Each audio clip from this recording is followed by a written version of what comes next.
علیکم ناظرین، میں ہوں فہد حسین اور یہ ہے ریڈ زون فائلز۔ پہلے آج کی ٹاپ سٹوریز۔ شنگھائی تعاون تنظیم کا اجلاس، تحریک انصاف کی بری ٹائمنگ، آئینی ترمیم پر مشاورت، مولانا کا بڑا بریک تھرو، کیا کچھ بڑا ہونے جا رہا ہے؟ تحریک انصاف کا احتجاج، بانی پی ٹی آئی سے ملاقات کی خواہش اور احتجاج منسوخی کی آفر، کیا پی ٹی آئی اپنے مقاصد میں کامیاب ہو پائے گی؟ اور ایس سی او کا اجلاس، پاکستان کے لیے بڑا دن، وفاقی دارالحکومت میں بڑی گہما گہمی، کیا پاکستان اپنے اہداف حاصل کر پائے گا؟ ان تمام تر معاملات پہ بات ہوگی، لیکن پہلے آج کی بڑی خبر۔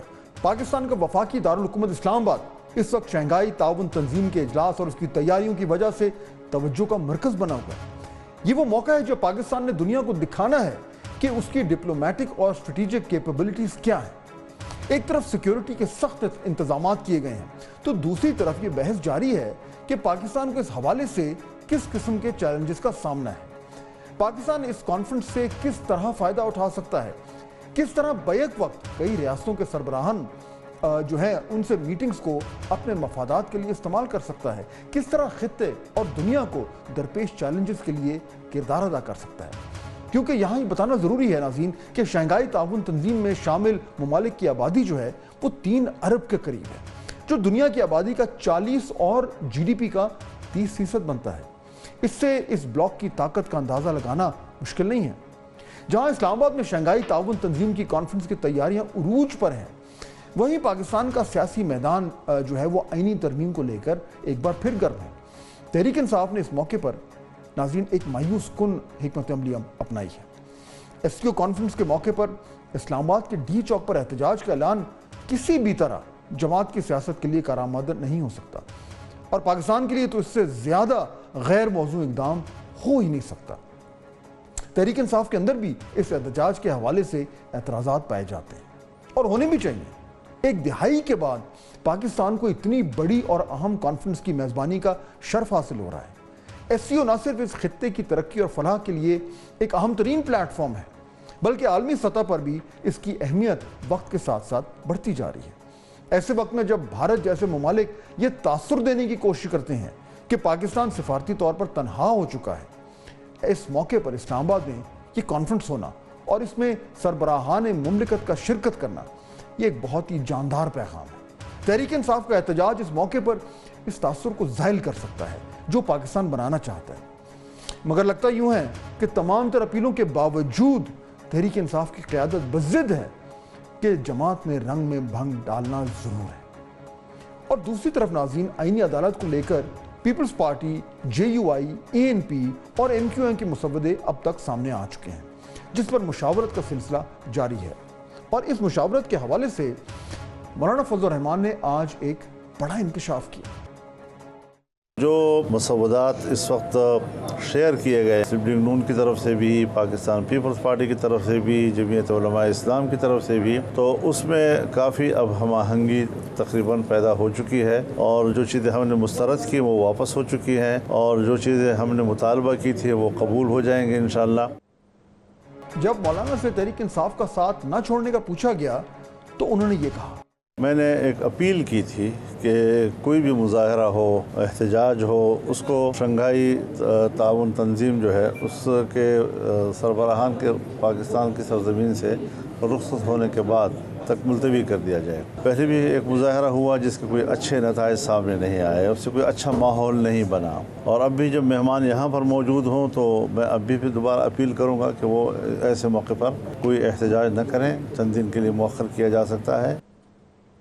جبکہ آج ناظرین پارلیمانی پارٹی کی خصوصی کمیٹی کا اجلاس بھی ہوا۔ اس اجلاس میں جو ہے وہ کافی گرما گرمی نظر آئی۔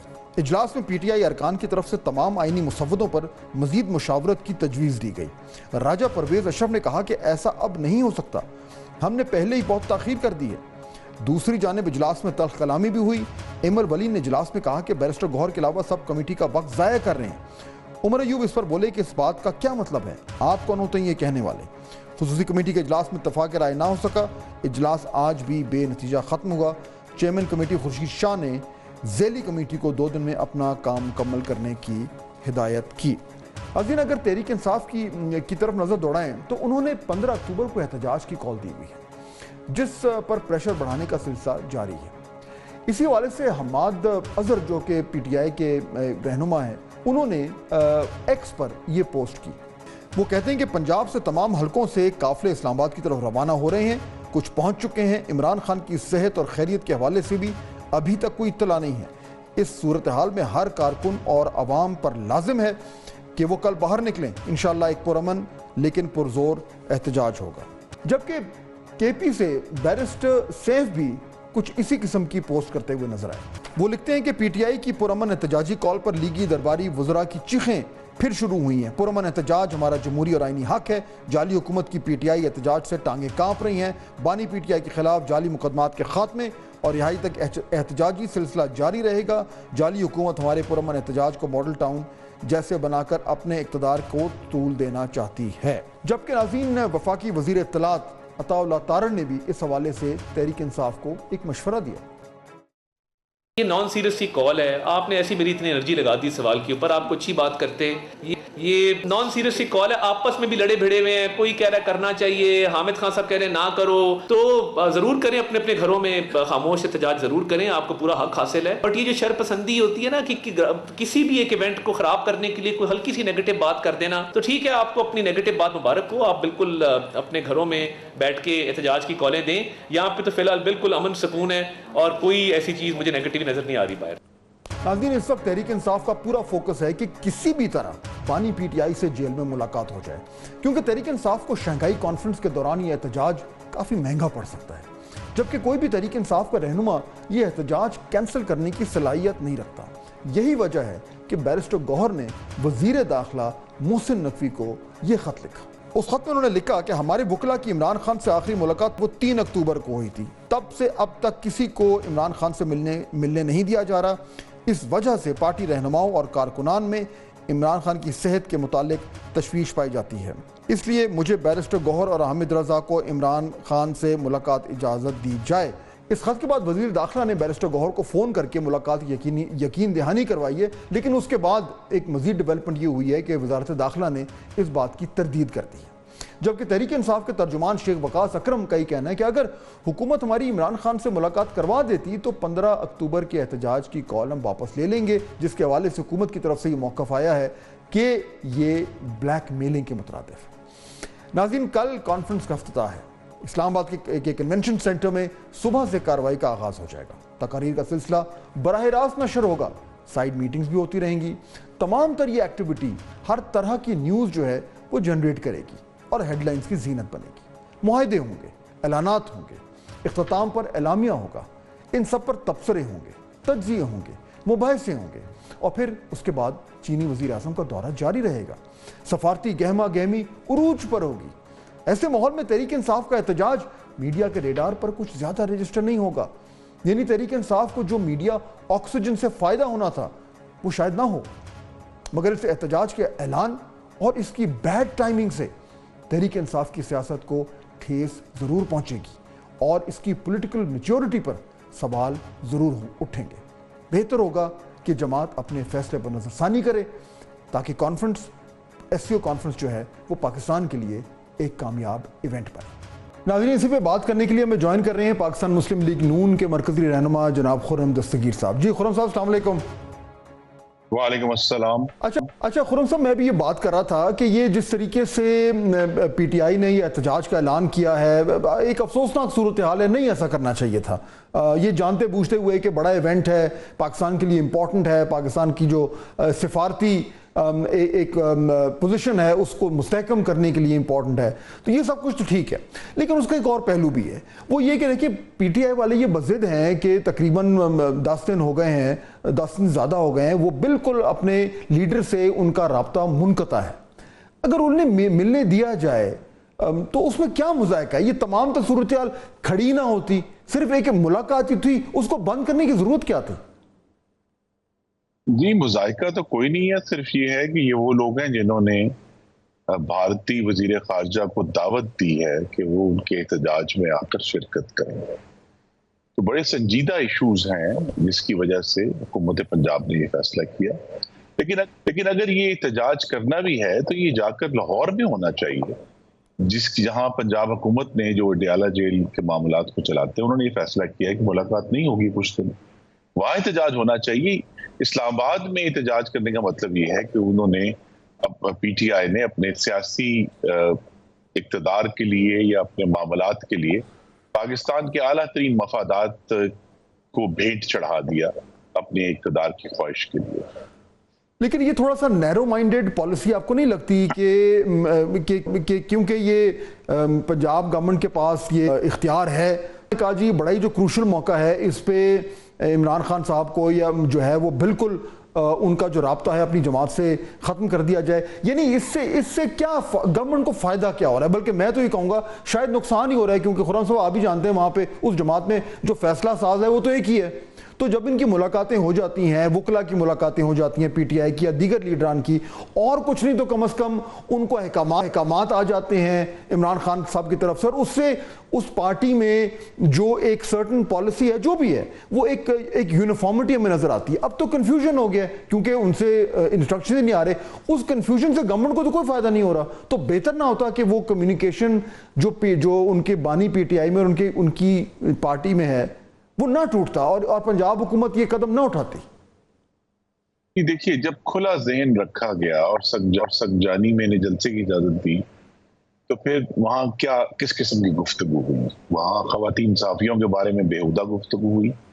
وہاں ایک صوبے کے وزیر اعلیٰ نے تھریٹن کیا کہ وہ ایک لشکر لے کے دوسرے صوبے کی جیل پر لشکر کشی کریں گے اور اپنے وانی چیئرمین کو رہا کرائیں گے. انہوں نے خاتون وزیر اعلیٰ پنجاب کے بارے میں بڑے نازیبا کلمات ادا کیے, اور پھر اس کے بعد انہوں نے جب بھی یہ جلسے ہوئے ہیں اسی قسم کی جس کی پاکستان کے آئین میں اجازت نہیں ہے, آرٹیکل 19 میں منع ہے, انسائٹمنٹ ٹو این offense, وہاں مستقل طور پہ جو ان کو جہاں بھی اب کوشش کی گئی کہ ان کے جو احتجاج کرنا چاہتے ہیں وہ کریں, اس کو انسائٹمنٹ ٹو این offense کے لیے, جرم کمٹ کرنے کے لیے اور پرتشدد احتجاج کے لیے استعمال کیا گیا.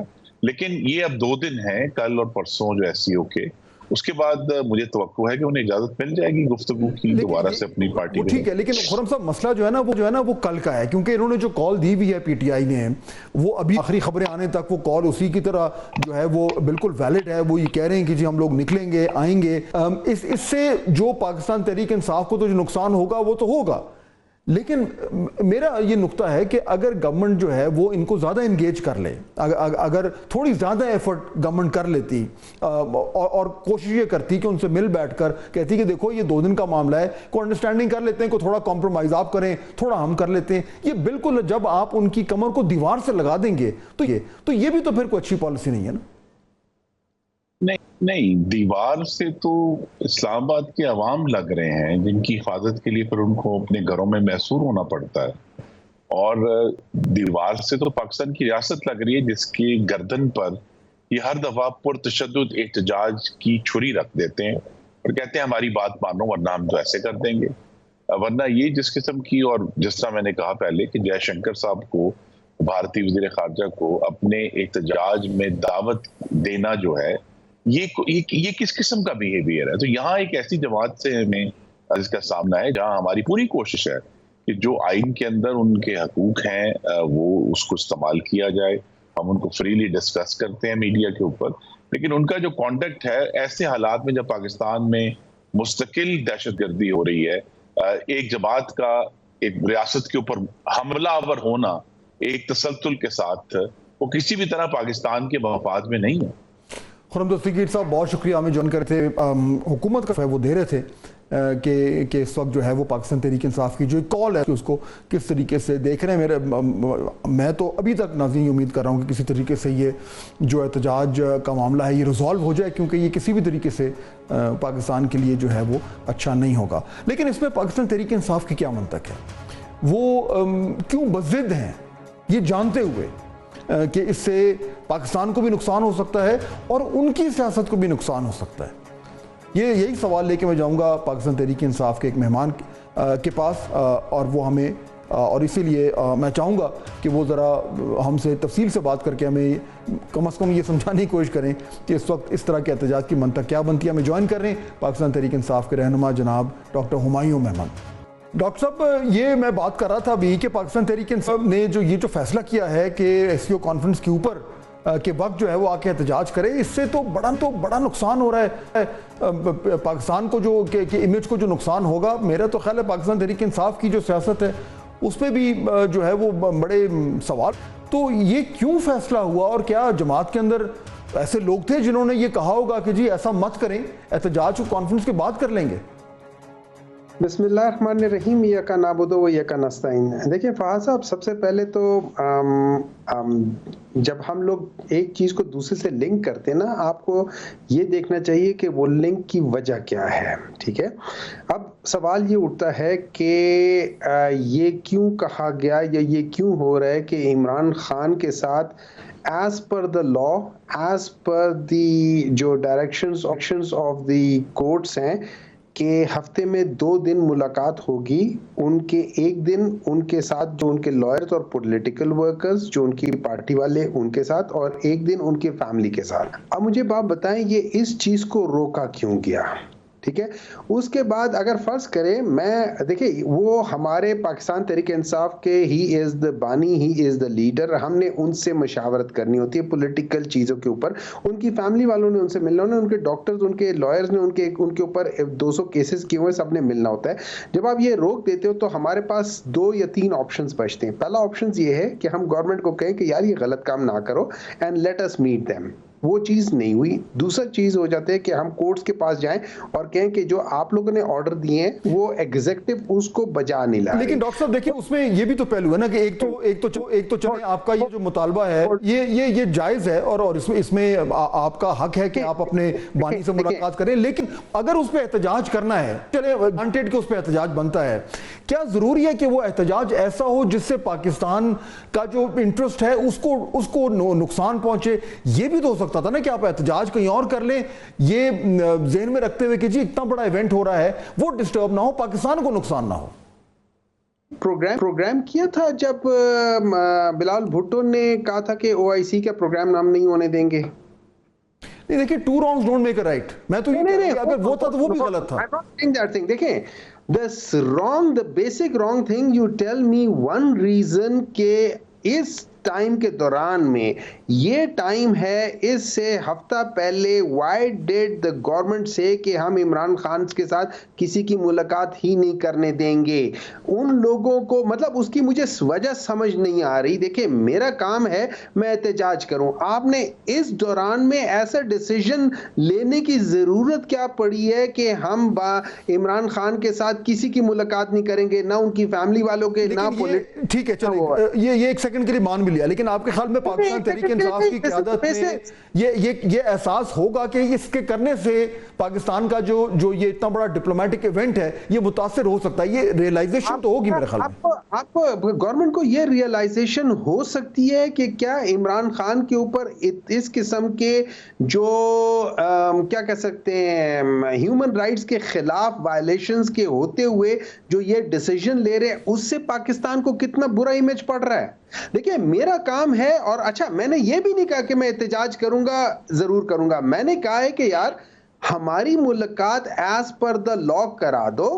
اگر ہماری ملاقات ہو جاتی ہے, ہم احتجاج نہیں کرتے, ہمیں احتجاج کا شوق نہیں ہے. لیکن دیکھیں جب آپ مجھے احتجاج پہ مجبور کرو گے, اب مجھے ایک بات بتائیں, لاہور میں جو احتجاج ہو رہا ہے وہ احتجاج کیوں ہو رہا ہے؟ اگر اس بندے کو جس نے ریپ کیا ہے اس کالج کو سزا میں, ہولڈ آن وہ تو ایک الگ چیز ہے نا ڈاکٹر صاحب, وہ تو ایک الگ چیز ہے, وہ بھی جتنی مزاحمت کریں اس کی کم ہے. یہ بات تو ٹھیک ہے, جتنا بڑا جرم ہوا ہے. سر فہد صاحب میری بات سنیں, پرابلم ایک ہی ہے, جب ایک نالائق آدمی جس کے کانسیپٹ ہی نہیں ہے, جب وہ غلط ڈیسیژن لیں گے اس کے ریپرکشنز غلط ہی آئیں گے, اس کے ریپرکشنز نہیں آ سکتے. ٹھیک ہے ڈاکٹر صاحب, آپ کا پوائنٹ آ گیا, بہت شکریہ. ناظرین, پاکستان تحریک انصاف جو ہے وہ آپ ان کا نقطہ نظر سن رہے تھے. جس طرح میں پہلے بھی کہہ رہا تھا کہ یہ نہیں ہونا چاہیے, اور شاید ابھی بھی وقت ہے, معاملات شاید کچھ خوش اسلوبی سے حل ہو جائیں. بہرحال کانفرنس تو کل سے شروع ہو رہی ہے اور اس کے بہت سارے ایسے اہم پہلو ہیں جن پہ ہمیں بات کرنی ہے. ابھی ہم لیں گے ایک بریک, جب بریک کے بعد واپس آئیں گے تو 2 بہت ہی اہم ترین مہمان ہمیں جوائن کریں گے. پاکستان کی سابق وزیر خارجہ اہینہ ربانی کھر صاحبہ ہماری مہمان ہوں گے, اور اس کے بعد امریکہ میں پاکستان کے سابق سفیر جو کہ اب سے چند ماہ پہلے تک وہاں پہ سفارت کاری کے فرائض انجام دے رہے تھے، جناب مسعود خان، وہ ہمیں بریک کے بعد جوائن کریں گے اور ہم بات کریں گے اس کانفرنس سے پاکستان کو کیا فائدہ ہو سکتا ہے. دوسرے بتا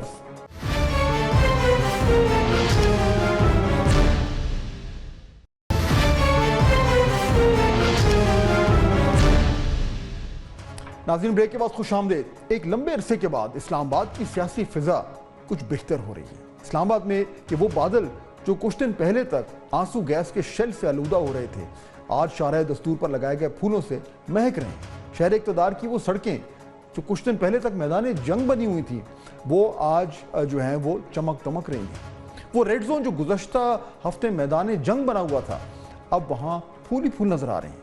اور اس کی خاص وجہ یہ ہے کہ اس بار شنگھائی تعاون تنظیم اجلاس کی میزبانی پاکستان کے حصے میں آئی، جو ہمارے لیے، اس ملک کے لیے، عوام کے لیے بڑے اعزاز کی بات ہے. اجلاس ناظرین 15 اور 16 اکتوبر کو جنہ کنونشن سینٹر اسلام آباد میں ہو رہا ہے. غیر ملکی مہمانوں کی آمد کا سلسلہ جو ہے وہ شروع ہو چکا ہے. آج چین کے وزیر اعظم لی چیانگ بھی پاکستان 11 برس کے بعد پہنچے. اس سے پہلے انہوں نے 2013 میں پاکستان کا آخری دورہ کیا تھا. وزیر اعظم شہباز شریف نے خود آج ان کا پرتپاک استقبال کیا. Army chief general Asim Munir نے بھی چینی وزیر اعظم کا استقبال کیا. پاکستان آمد پر چینی وزیر اعظم نے ایک پیغام بھی جاری کیا. اس پیغام میں انہوں نے کہا کہ وزیر اعظم شہباز شریف کی دعوت پر پاکستان کا دورہ کرنے پر خوشی ہے. جیسے ہی جہاز سے اترا مجھے گرم جوشی سے خوش آمدید کہا گیا. پاکستانی عوام کی گہری برادرانہ دوستی اور مہمان نوازی نے متاثر کیا. پاکستان ایک اہم ترقی پذیر ملک ہے، ابھرتی ہوئی منڈی اور بڑا مسلم ملک ہے. پاکستان چین کا ہر موسم کا اسٹریٹجک تعاون کرنے والا ساتھی اور آنی دوست ہے. پاکستان کو چینی عوام بہت پسند کرتے ہیں اور سراہتے ہیں. چین پاکستان تعلقات دو طرفہ ریاسی تعلقات کی ایک عمدہ مثال بن گئے ہیں. اس کے بعد پاکستان اور چین کے درمیان مفاہمتی یادداشتوں پر بھی دستخط کی تقریب ہوئی. وزیر اعظم پاکستان شہباز شریف اور چینی وزیر اعظم نے اس تقریب میں شرکت کی. اس تقریب میں اطلاعات اور مواصلات کے شعبوں میں تعاون سے متعلق مفاہمتی یادداشت طے کی گئی. پاکستان اور چین کے درمیان آبی وسائل کے شعبے میں بھی مفاہمتی یادداشت طے کی گئی. دونوں ممالک کے درمیان سلامتی کے شعبے میں بھی تعاون بڑھانے کی دستاویزات کا تبادلہ کیا گیا. پاکستان اور چین کے درمیان کرنسی کے تبادلے کا بھی معاہدہ طے پایا. ناظرین، چینی وزیر اعظم نے نیو گوادر انٹرنیشنل ایئرپورٹ کا بھی ورچوئل افتتاح کیا اور تقریب سے خطاب کیا. اس میں انہوں نے کہا کہ گوادر ایئرپورٹ کی تکمیل اہم سنگ میل ہے. سی پیک منصوبوں کی تکمیل کے لیے پاکستان اور چین کی افرادی قوت کی کاوشیں قابل ستائش ہیں. گوادر انٹرنیشنل ایئرپورٹ کی تکمیل سے دونوں ممالک کے ایک اور خواب کی تکمیل ہوتی ہے. ایئرپورٹ کی تکمیل سے پاکستان کے اندر عالمی تجارتی سرگرمیوں میں اضافہ ہوگا. مغربی علاقوں میں تجارتی سرگرمیوں میں آسانی پیدا ہوگی. گوادر علاقائی ترقی کا محور ہونے کے ساتھ ساتھ دونوں ملکوں کی مضبوط دوستی کا بھی عکاس ہے. شنگھائی تعاون تنظیم کے اس اہم ترین اجلاس میں چین، روس، بیلاروس، قازقستان، کرغزستان اور تاجکستان کے وزرائے اعظم شرکت کریں گے. ان کے علاوہ ایران کے نائب صدر اور انڈیا کے وزیر خارجہ بھی شریک ہوں گے. منگولیا کے وزیر اعظم بطور مبصر اور ترکمانستان کے وزیر خارجہ جو ہیں وہ خصوصی مہمان ہوں گے. تیاریاں مکمل ہو چکی ہیں. جو ہے لگتا یہ ہے کہ اس وقت پاکستان میں تمام تر جو منتظمین ہیں ان کا مورال ہائی ہے. پاکستانی دفتر خارجہ کے مطابق اجلاس کی سائیڈ لائنز پر وزیر اعظم شہباز شریف جو ہیں وہ مختلف وفود سے اور سربراہان سے جو ہے وہ اہم بائیلیٹرل ملاقاتیں بھی کریں گے. کچھ اہم ملاقاتیں جو ہیں وہ پہلے ہی طے ہو چکی ہیں. کچھ ممالک ہیں انہوں نے بائی لیٹرل میٹنگز بھی مانگی ہیں پاکستان وزیر اعظم سے ملنے کے لیے. مثلا چائنا ہے وہ تو ایک دن پہلے تشریف لا رہے ہیں. وہ تو ایک قسم کی ایکسکلوسیو بائی لیٹرل میٹنگ کے لیے کل آ رہے ہیں بجائے 15 کو آنے کے. لیکن اس کے باوجود بھی جو ڈیلیگیشن آ رہے ہیں SCO کے لیے انہوں نے بھی کچھ ممالک نے رشیا ہے فار ایگزامپل اور کچھ اور ممالک ہیں سینٹرل ایشین اسٹیٹ سے انہوں نے بھی بائی لیٹرل مانگے ہیں. وہ پاکستان فارن آفس نے وہ میٹنگز پرائم منسٹر صاحب کی اجازت سے طے کر لی ہیں. شنگھائی تعاون تنظیم کی اگر ہم تاریخ دیکھیں تو اس تنظیم کی بنیاد 2001 میں چین اور روس نے رکھی تھی. اس کے اراکین میں اب Kazakhstan, Kyrgyzstan, Tajikistan, Uzbekistan, Pakistan, India اور ایران شامل ہیں. پاکستان 2005 سے 2017 تک جو ہے وہ تنظیم کا آبزرور رکن رہا اور پھر جولائی 2017 میں اسے باضابطہ طور پر SCO میں شامل کر لیا گیا. گزشتہ برس ایران کو بھی تنظیم کی باقاعدہ رکنیت جو ہے وہ دے دی گئی تھی. یہ تنظیم دنیا کی کل آبادی کے 40% کا ایک فورم ہے, کیونکہ انڈیا اور چائنا آبادی کے لحاظ سے دنیا کے 2 بڑے ملک اس میں شامل ہیں. دونوں بڑی اور ابھرتی ہوئی اکنامک پاورز بھی ہیں. اس اجلاس میں معیشت, تجارت و سماجی ثقافتی تعلقات اور کلائمیٹ کے شعبوں میں تعاون کے امور جو ہیں وہ زیر بحث آئیں گے. اور اوورال اگر ہم پولیٹیکل سپیکٹرم کو دیکھیں تو پہلے ملیشیا کے وزیر اعظم کا دورہ, IMF پروگرام کا ہونا, سعودی سرمایہ کاری وفد کی آمد اور اب شنگھائی تعاون تنظیم کا اجلاس, ایک لمبے عرصے کے بعد پاکستان کی سیاست اور معیشت کے لیے کچھ اچھی خبریں دیکھنے اور سننے کو مل رہی ہیں. ناظرین, بریک کا وقت ہوا. جب واپس آئیں گے تو ہمیں جوائن کریں گی پاکستان کی سابق وزیر خارجہ ہنا ربانی کھر صاحبہ اور پاکستان کے سابق وزیر امریکہ میں اور سابق صدر آزاد جموں کشمیر جناب مسعود خان صاحب. ڈو سٹے وتھ اس.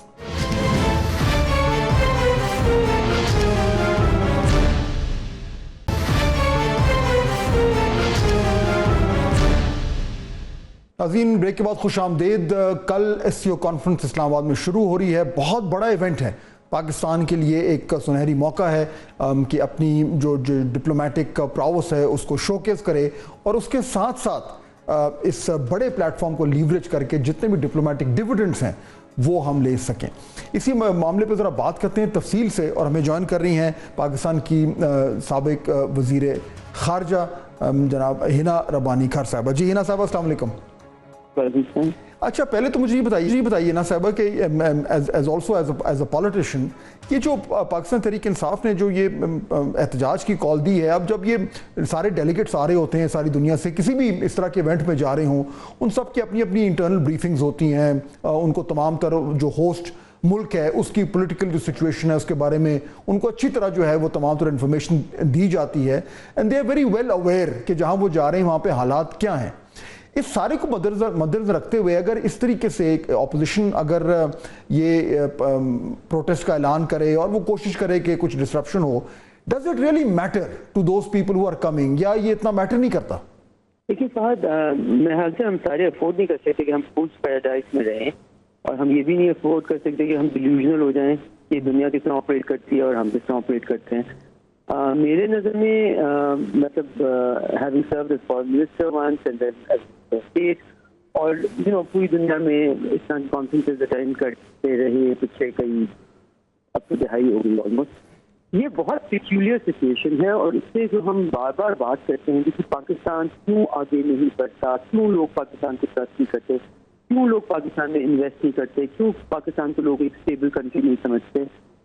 یہ اپوزیشن اور گورنمنٹ میں اختلافات پوری دنیا میں ہوتے ہیں اور بہت گہرے اختلافات ہوتے ہیں, لیکن مجھے فرینکلی اسپیکنگ نہیں یاد کسی بھی کانفرنس کہیں بھی دنیا میں جاتے ہوئے, بے شک وہ ویسٹ ہو, بے شک ایسٹ ہو, بے شک وہ سینٹرل ایشین ریپبلکس ہو, بے شک وہ تھرائیونگ ڈیموکریسیز ہوں, جہاں ایکٹیوسٹ ضرور کرتے ہیں. دیکھیں, کوئی کلائمیٹ چینج ایکٹیوسٹ پروٹیسٹ کر رہے ہوں گے, کوئی ڈیولپمنٹ ایکٹیوسٹ پروٹیسٹ کر رہے ہوں گے, لیکن پولیٹیکل پارٹی اپنی ہی ملک کانفرنس کو ہاسٹیج کرنے کی کوشش کرے اور لوگوں کو اس سے آنے سے ڈرانے کی کوشش کرے. This is a very unique situation to Pakistan, and unfortunately یہ پہلی بار نہیں ہو رہا. تو پھر جب ہم کہتے ہیں کہ جی پاکستان کا سافٹ امیج پروموٹ کرنا چاہیے, پاکستان کو ایز اے اسٹیبل کنٹری لوگوں کو دیکھنا چاہیے, پاکستان میں انویسٹمنٹ آنی چاہیے, I think we should stop asking the question why not. I think we do it to ourselves. یہ انکلوژن, جس کو انکلوژن کہتے ہیں, وہ کا ٹائم دیتی ہے. Also immaturity. It is political immaturity is reflected through behavior. اور یہ unfortunate بھی ہے, political immaturity بھی ہے, اور میرے خیال which is actually surprising to me also, کیونکہ دیکھیے یہ پاکستان تحریک انصاف خود 3-3.5 سال, 4 سال گورنمنٹ میں رہے ہیں, انہوں اچھی طرح معلوم ہے کہ معاملات کیا ہیں, لیکن اس کے باوجود it is actually very surprising and unfortunate. Can I add another note to that? جب وہ گورنمنٹ میں رہے ہیں ان کو اس چیز کا بھی خوبی سے پتہ چل گیا تھا کہ جب چائنیز پریزیڈنٹ آ رہے تھے اور ان کا دھرنا ہو رہا تھا, اس کا impact Chinese view of Pakistan کے اوپر کتنا ڈیپ تھا. تو جب آپ گورنمنٹ میں رہ چکے ہوں اور آپ کو یہ نوانسز پتا ہوں اور اس کا امپیکٹ, اس کا افیکٹ پتا ہو, and you still choose to play this card,